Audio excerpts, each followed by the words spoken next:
And we are recording. Welcome everybody, welcome back to Humaning, which is an Interintellect Special. I am sitting here with two of my favorite Interintellects or fellow Interintellects, Olena Bulygina and Bardia Pourvakil, who are joining me from London and Toronto, no, Halifax, right? In Canada, amazing. And we will be talking about how to learn from the past. It's kind of my notion that on the internet, we talk a lot about what happened in the past, and also how to build the future. But it's only now imagining how can we actually utilize the past in creative ways to actually build the future more easily or wisely.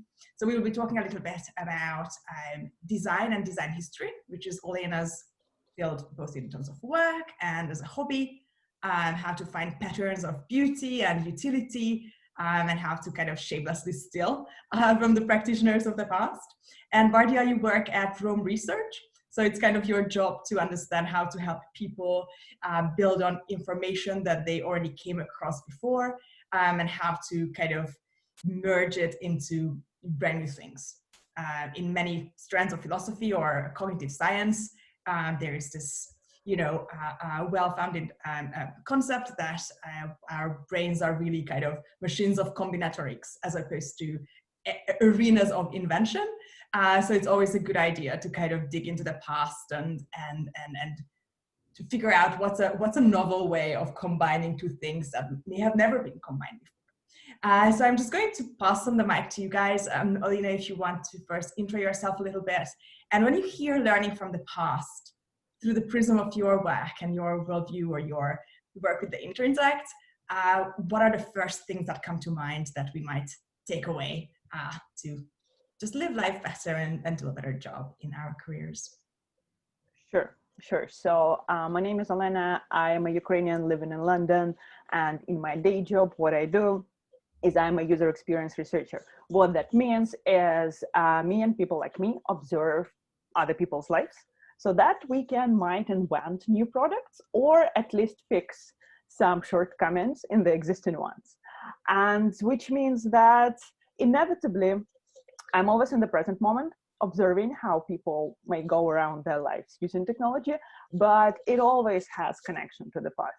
And one thing that is on my mind instantly, like it flickers in my brain, is how personally I work with constructs. So I work in digital design, which means I work with constructs, which means they are not existing. Like usability is not a thing it doesn't live on my desk, right?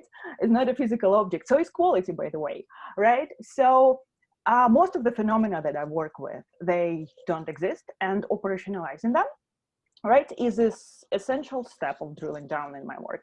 And because of that, there is a lot of work that's done in the past in social sciences that is now considered to be a hard problem in technology. Things like moderation, right? Things like harm prevention, things like, filtering trolls. And there is a whole body of work that already exists, but somehow it is not given much attention or desired attention. So I guess this is the first thing that comes to my mind, because really most of the constructs, they result on decades of research work in different disciplines, but it's just like they're somewhere on the shelf. Maybe Roam can help with it. Yeah. So I'm Bardia. I'm living in Halifax right now, but I'm originally from Toronto. My background is Persian, and my first thoughts thinking about integrating your past or learnings from the past into plans for the future, it really brings to mind Rome, of course, because one of the main things, and for those of you who aren't very familiar with Rome, it's a note-taking app which allows you to create bi-directional links, allowing you to tag things and have them show up in both places. So if I tagged in my mood, in my daily notes, if I just tagged a mood or an emotion, anytime I go to that page for the emotion or the mood or whatever I tagged, I can go back and see all the other times I tagged it.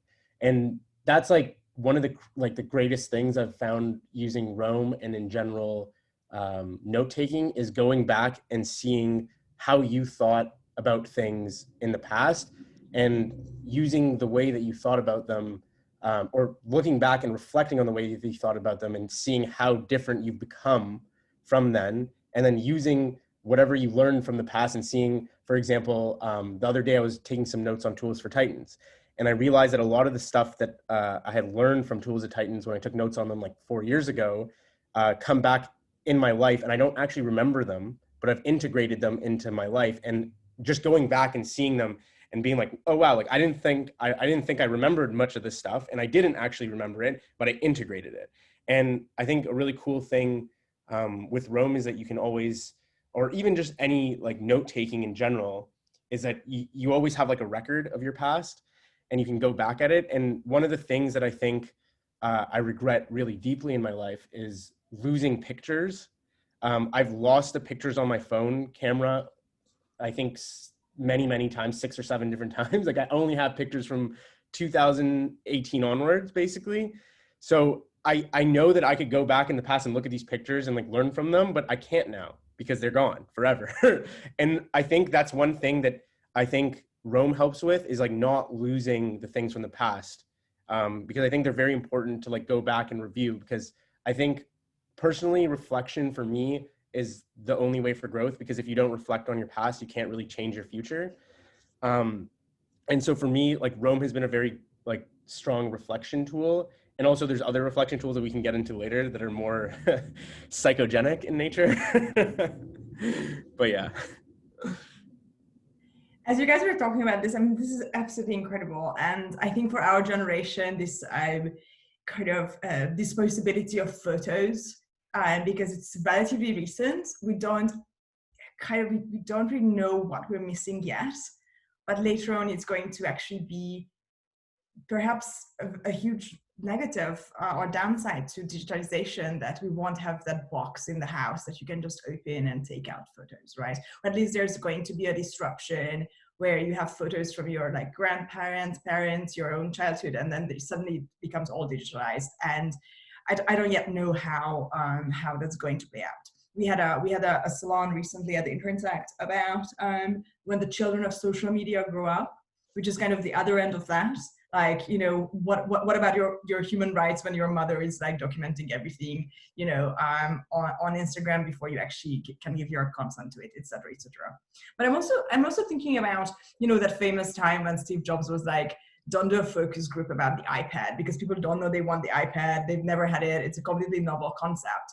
And Olena, as you were talking, I'm thinking about what may be other examples from the recent past where it's actually quite difficult to use, because I would imagine if there's a new product in user research, then you would kind of find similarities with older products and kind of extrapolate from that, right? If we figure out a new way to sit, then we would look at like, you know, a bed and a chair and kind of like create a sort of combination of the ergonomics of the two and base our analysis on that.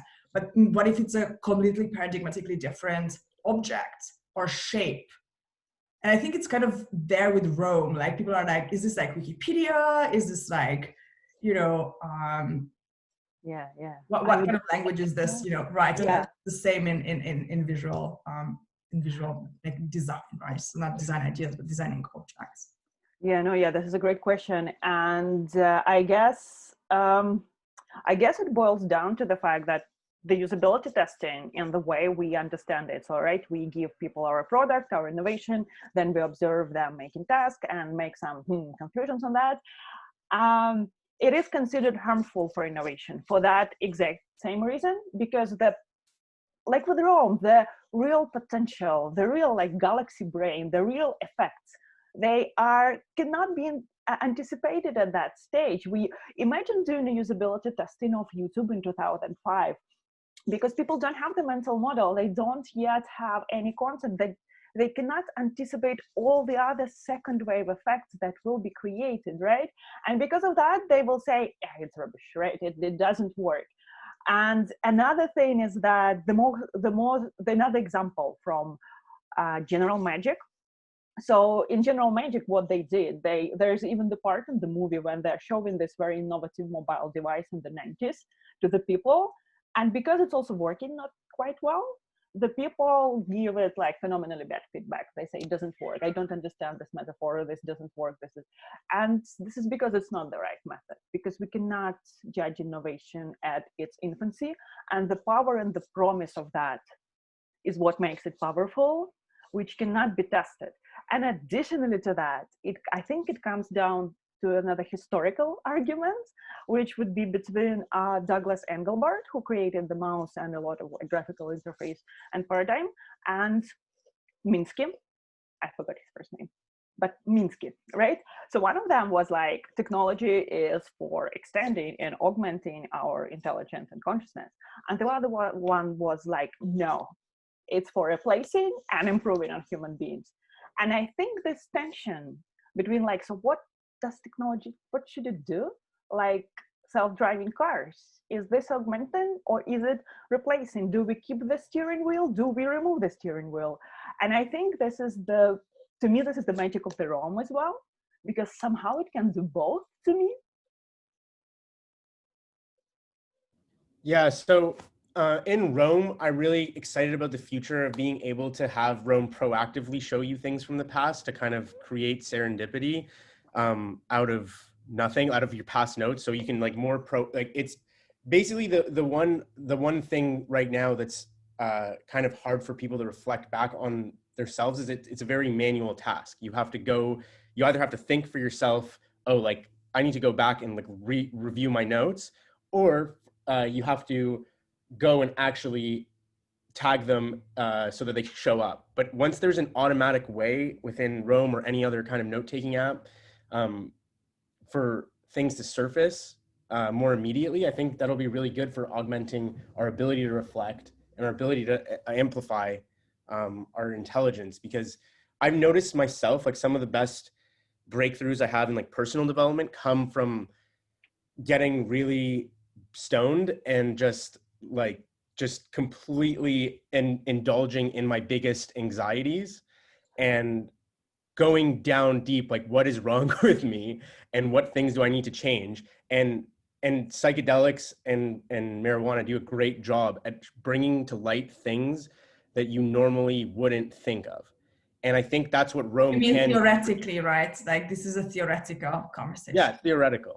Yes. It's completely theoretical. Yes. And in Rome, it's kind of like the same thing where once we're able to get our notes to show us things, and it can already do this, but it's a bit manual. But eventually, we want things where the right thing is shown to us at the right time from our past to help us make decisions for the future. So if I'm typing in my Rome, for example, let's just say this is 2025, and I'm typing in my Rome, oh, like I'm going to meet with Anna and Olena, and then it shows, hey, we talked about this on this date on September 14th, 2020.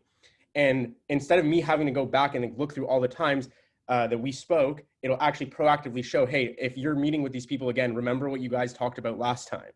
So that kind of stuff can be really interesting. And it's really interesting because our memories as we get older are going to continually fail us more and more. And the more information we have, the less one of the big problems I find is that our brains now in the information age have a hard time being able to like know what's important because there's not as many environmental clues as to what's important. So you have to use like emotional cues. And a big part of that, I think, is using your imagination and your thoughts to bring to light the things and feel them deeply. And I feel like feeling issues deeply is really, really important to affecting change, because if you don't feel physical pain from something or emotional pain from something, it's very, very unlikely for you to change that thing unless you're a very proactive person and like before you feel the pain, you're like, okay, I need to solve this. But I'm not like that. I need to feel the pain before I make changes. It's like pain-driven development. Yeah. It's very important, right? It's very important for all in the entire animal kingdom to learn from pain. I mean, pain is a signal to like stop whatever you're doing, right? And it's an interesting question, and I think that we can kind of generalize it across our relatively comfortable 21st century existence. I mean, we have a lot of discomforts that our ancestors didn't have in how our days are shaped and what amount of information we're dealing with, what kind of stresses we are dealing with, what kind of environmental stressors we are dealing with, right? But definitely we have largely removed ourselves from physical pain and discomfort in our lives, right? Or we choose what kind of discomfort we want, whether we want to go and get a tattoo or go, I don't know, bouldering or something like we choose, or suffer over a heartache, which will be Olena's upcoming salon topic. You know, we have a lot of choice in how we suffer. And that might actually indeed change how we learn from the past, right? I think most, at least, you know, according to certain arguments in science, some happy memories are actually less powerful. So we have more, you know, evolutionary incentives to log negative memories. Some, you know, embarrassment that you really want to, like, I want to be successful because I never want to be embarrassed like that. Or other kinds of failure or pain, or us hurting somebody else emotionally and deciding I will never say that again to this person because I was terrible when I heard this person.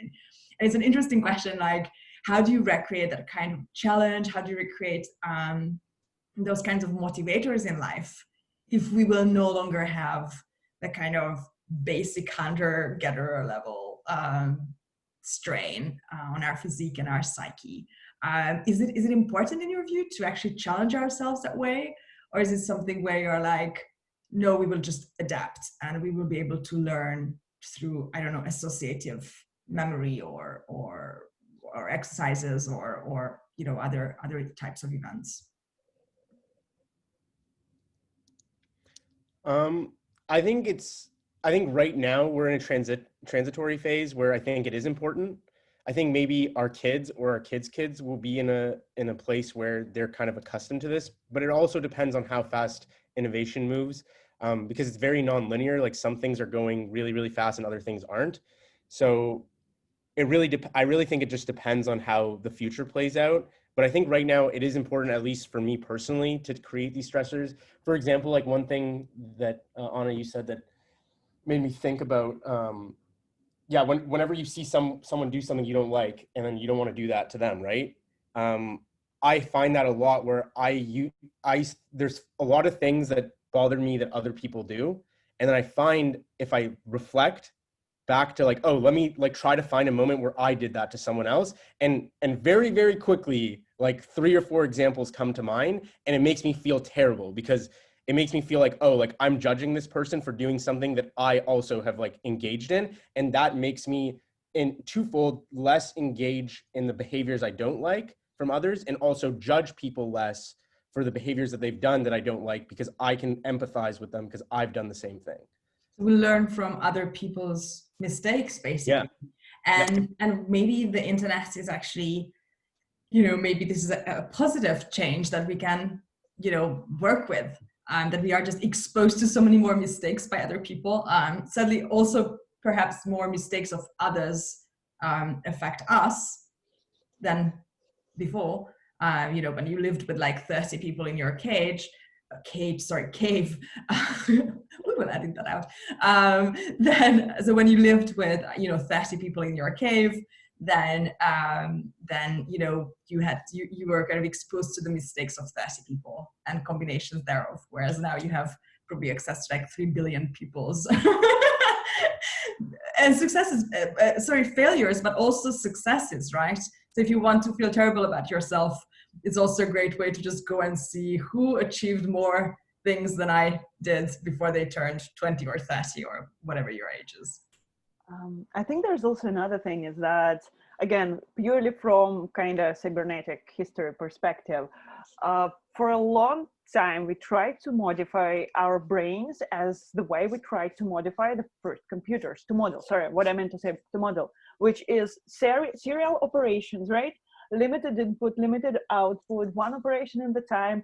And then also somehow behaviorists took the wheel again, and then it's like this black box, and no one knows what happens in the black box. And I think we are finally, generally in cognitive sciences, in AI, and also in design and technologies, we are slowly shifting from that view, and we are coming to less dismembered vision of the mind and the body as well. And I think this is what was your question about as well. Seeing embodied cognition, taking, how to say, flying off and gaining prominence, right? Thinking about going beyond the screen, because I think that screens diverge as these transitional stages that we're now in, right? So I think there will be a lot that will be connected, not just to the mind, but to the body, design-wise, technology-wise, and this, in its turn, will unlock this experiences, this affective factors that you're talking about. Yeah, I think that's a big thing with like VR experiences, is that you can create these bodily things that you normally couldn't with just looking at a screen, right? And you can make yourself experience things. I think I had like a Twitter conversation with Eugene Wei, and he was saying he thinks the best method of learning is a VR interactive music video, where it incorporates all the different parts of human kind of learning, because a big part of learning is music, and something that is kind of removed from modern education, where people would look, it's much easier, for example, to memorize or remember something where when it has a tune, where it has a melody. And I think because of, and this is funny because I was reading a Ribbon Farm article about how like sacred experiences, like for example, like poetry readings and just singing in general, it used to be a very sacred thing, and now it's become kind of cringe when people do that in public. And like people don't really, they don't really, for example, if you're learning science, like very few people will try to learn it with a rhyme because it's very cringe. And it's because it's cringe because it's trying to do something where it's like there's not a agreed upon thing amongst everyone in the group that this is sacred. It seems like it's become kind of one Why off. Tom Lehrer was so popular. Oh my God, I love Oh, Tom Lehrer so much. I was like, Richard Feynman should have done the same thing. Yeah. Should have just like, but also triangle. so Oh my God. this is like a seminal book. Like I've made my dissertation in it, and it fell out of my shelf yesterday, and I was too lazy to pick it up. But this is about multimedia and virtual reality and designing multisensory user interfaces. And I love Serendipity. But My God, I love this. I used to study like that when I was at uni. Whenever something had an actual like route, I would create some kind of choreography, like American legislation, and then you have like House, Congress, Conference Committee, House, Congress. I was always that. Not in public though, because you know I wanted to be popular, but not that it worked. But you know, I had the ambition to be. But there is very interesting niche of TikTok that it kind of is the embodiment of what you just said, Bardia, is the American kids, like very, very nerdy history kids taking AP classes, which is my understanding of like college level classes. And they're doing TikToks on it that have like singing, dancing, puns, and memes. And it would be like American Revolution and then like UK and other exciting stuff. And there is a Twitter thread going on around it. And it just, I think it summarizes what we were discussing very, very well. Yeah, that's amazing. Like, I really hope that becomes commonplace, where people are not embarrassed about singing in public. I think one of the things, I don't know, like my generation, like I'm 25, people in my generation, like we're in a weird spot because no one really likes to dance in public, at least in where I'm from. People don't like to dance really, and they dance very like, just like to themselves, and they don't really go crazy. Yeah, there's like the man with the beer. Yeah, exactly. And I think it's really good that TikTok is pushing kids in a way to be very open about dancing and moving their bodies and getting their bodies involved in a way where like in the Instagram, like I'm an Instagram kid, like that's all my generation, they're just all on Instagram. So people all just like, they're trying to posture. But on TikTok, it's way less about that. It's more authentic, I think. And I think that's like, I think that's huge. Like I'm so happy to hear about this like history TikTok trend. Also, what's interesting then here, what I'm thinking about is what we're discussing here is also about feedback, which is like an integral cornerstone thing of personally my daily job, but also Barry, I'm very sure your daily job, and Anna, also what you do on a daily basis is about feedback as well, right? And I think this is also the difference, what you noticed, the difference between TikTok and Instagram and Snapchat, or like Instagram and Snapchat, let's make it apples for apples, is in the feedback and type of interaction they allow you. Because technically it's the same, you share disappearing pictures, right?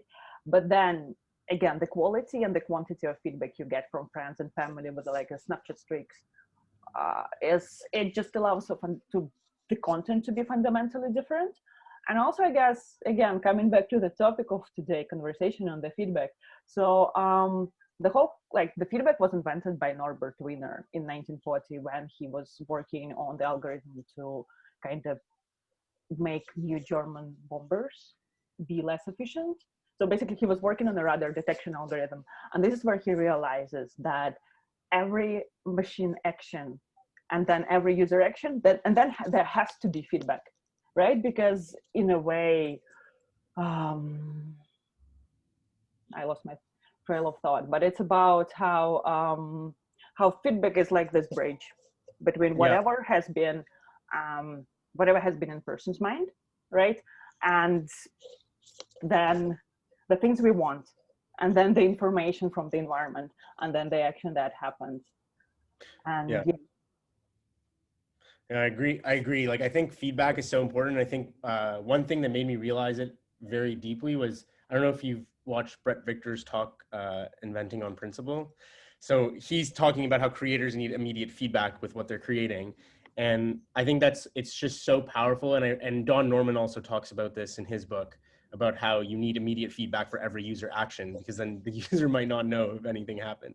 And I think one thing that's missing from our daily lives, like non-digital lives, is this immediate feedback a lot of the time. We don't really get immediate feedback on our thoughts because no one else is there to give you feedback. But I think stuff like Roam allows you to get that immediate feedback while you're writing. And I think that's really important for technology to do, is to give you feedback as soon as you need it, and give you feedback that's relevant, and relevant not just to what you're doing now, but would be relevant to what you're doing in the future. So it's about like integrating. It's kind of like Jordan Peterson's like self-authoring program, where you write your past self, your present, and your future, and you have to integrate all of them. And I think stuff like Roam, where you can see your future goals, you can see what you've written in the past, and you're writing currently in it, so you can integrate all those into one. And I think it's something that was missing for me in my life, was just a way to actually get feedback on what I was doing. And I think that Roam allowed me to like get feedback. And now I it's funny because I wrote in my Roam that I wanted to get a programming job by the end of the summer. And I was looking through all my notes now that I got this job, and I was going through, and I was like, oh, like all this stuff helped me, and this stuff was kind of useless. So I know now in the future, when I'm like trying to do something like this, or like trying to tell someone, hey, like if you want to apply for a job, like don't follow these things because these were useless for me. But these things actually work. These were the things that got me the job. And I think that's really important, because a lot of times you can go back, you can do a lot of things and not know what it was that actually got you the success. And then you go back and create the narrative post hoc. But with something like Roam, you can go back and see like, what were the actual decisions that I made? Why did I make them? And you can see all the evidence that went into the decision. I'm using Roam as decision journal, which is a very new concept to me personally, but I feel like it is a very interesting way of moving information between system 1 and system 2, right? And I'm using it as a decision journal. And what I actually found out is that it allows me to reconnect with the parts of myself that are on the periphery somewhere on my mind that may not be even in the conscious part of things. So I make a decision, or I write about some sort of hunch, I take it in a certain way, and then I revise it with time. And the results I'm getting from that very simple, very banal exercise that sounds like it's something from Instagram advertising or something like that, but they are phenomenal. Yeah, we use a sort of decision journal at the company too, where we have a choice template where we write down every choice and we tag it. So every choice we've made as a company is kind of like written in Roam, and then we can see what were the advantages and disadvantages, what were the constraints we had while we made the decision, what was the final decision, what went into the decision, and then what were the results. Like 6 weeks later, we can go back and see like what actually happened from the decision. Was it worthwhile? Did we make the right bet? Did we put the time we wanted on the right thing, or should we have gone back and actually done something else? Yeah, it's very interesting. I also thought of something, sorry folks. So you mentioned Norman, and Norman's first big job was to write the report about 3 Mile Points incident, which is like the biggest design failure in history of United States of America, which is a near fatal incident on the nuclear reactor, right? That happens not because of mismanagement or not because of some tests like Chernobyl style. It happens because the system was not designed to provide clear feedback. So I remember that and Don Norman was there to kind of evaluate. No, he wasn't there. He was there afterwards to do the report on the incident. And that is like the first, that was foundation of his book for his jobs after that. And there was something that like struck me deeply, that when investigators started doing the postmortems properly, they found out something like they had 14 like meanings for red lamps, right? 11 meanings for like green. And sometimes the lights, they were like above the control. Sometimes they were on the side. Sometimes they were not like grouped in a way that made sense. And sometimes same panel would warn about different things in a different time. And nothing that happened there at that day in the control room set like anybody for success. Like nobody could make sense of it. And then this problem, it kind of leaked onto the world with the time, right? From VCRs, microwaves. Have you ever been able to operate a microwave from the first time successfully, right? Remote controls. And like these are all about the same thing. Yeah. I was reading an essay actually last night from Less Wrong, and it was about interface design and how a big part of the problems is translating simple controls to complex systems. And it's such a difficult problem, especially given like how complex systems are getting, and being able to find ways of actually making sense of, or getting users to make sense of what's actually going on without revealing too much. So it's all about kind of like revealing the right abstractions. And I think it's just super interesting because interface design, before I read this essay, I just thought of interfaces as like user interfaces, right? Or API interfaces. But then this essay went into some really cool stuff about how, for example, lawyers are interfaces to the legal system. And they're like your it's kind of your API into the legal system. It's like you could technically do it yourself, but it's so complex, you better leave it to someone who's studied the system and knows how to like actually plug in what you want into it, right? In the most efficient way. And it's the same thing with accounting and a bunch of other like specialties, right? And what one of the cool points of this essay was that interfacing into complex systems is extremely scarce resource, and that being able to interface with complex systems makes you extremely valuable. And especially when those complex systems aren't like scalable, you can't have you can have an API, right? And that scales, but your interface to the legal system can't scale. It's about one person. It's all kept in one person's head. And it's really interesting that might be the future of kind of interface design, is getting people to become the interface, where you have one person who's interfacing with this whole system, rather than you trying to interface with the actual complexities of the user interface of the application. For example, someone will have a roam gardener, and this person will be like you'll have like a mic set up to you all day, and you'll be speaking, or you'll have like some kind of neural link in the future, which will record all your thoughts. And then someone will be the interface to your roam, and they'll write down all your thoughts, and they'll like create the things that you want. Like there used to be private secretaries for the same reason. Yeah, Exactly. As you were talking, I was thinking, this is what a CEO does in a startup or in a company. Like you're the interface for the complexity of the system to some level of granularity, right? But I will read this. Sounds absolutely fantastic. Both the decision journaling, I definitely have to try that. But also this idea of people being the interfaces into complex systems. But on the other hand, I'm fearing like, is this also some kind of an antidote to learning? Because if it gets so complicated that you don't even try to figure out the legal system, for example, because it would take, 3 years and 2 years of practice to, get a junior level understanding of the system, then it will kind of discourage you. And instead you will kind of hire a lawyer, right? And you will basically, instead of learning, you will just pay for it, which is a very interesting kind of just side note there. As a closing question, because we have like 5 minutes or so left, I'm wondering, you both work with visual systems of some sort, right? Whether that's notes or actual design.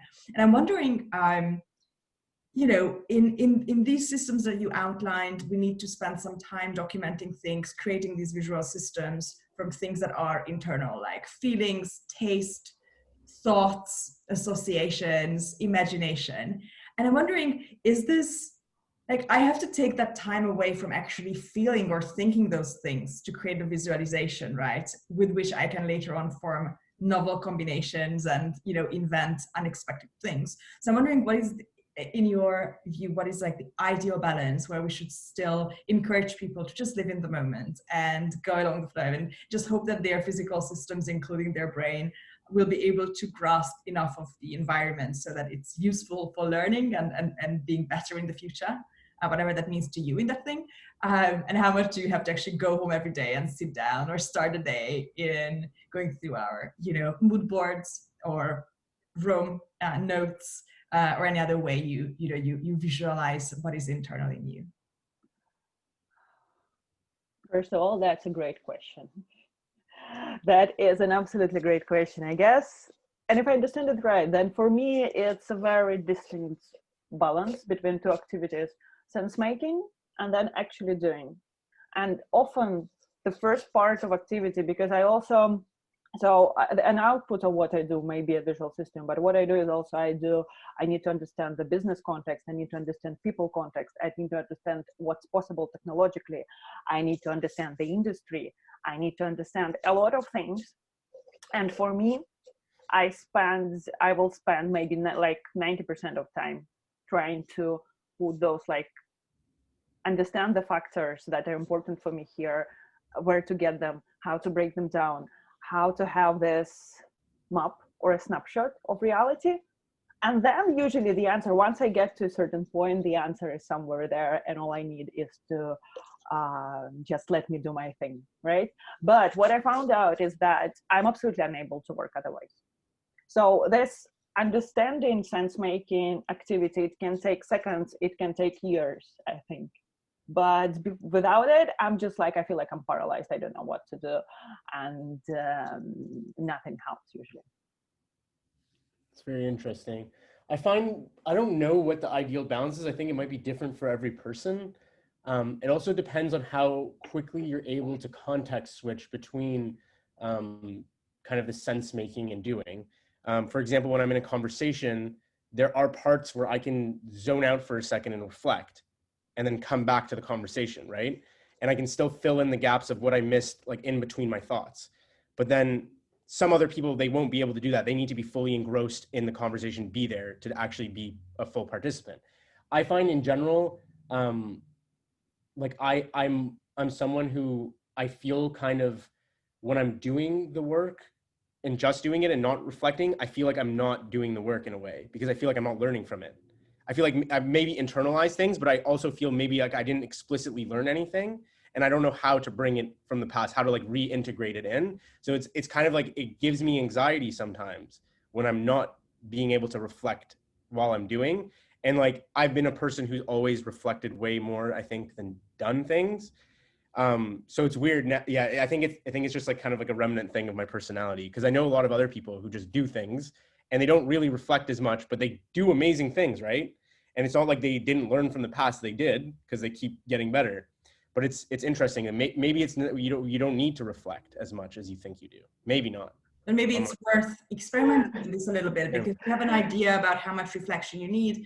Try a week when you do more than you think is enough. Try a week when you do less than you think is enough. And then just compare, A/B test yourself, right? Yeah. Yeah. And keep a decision journal on it as well.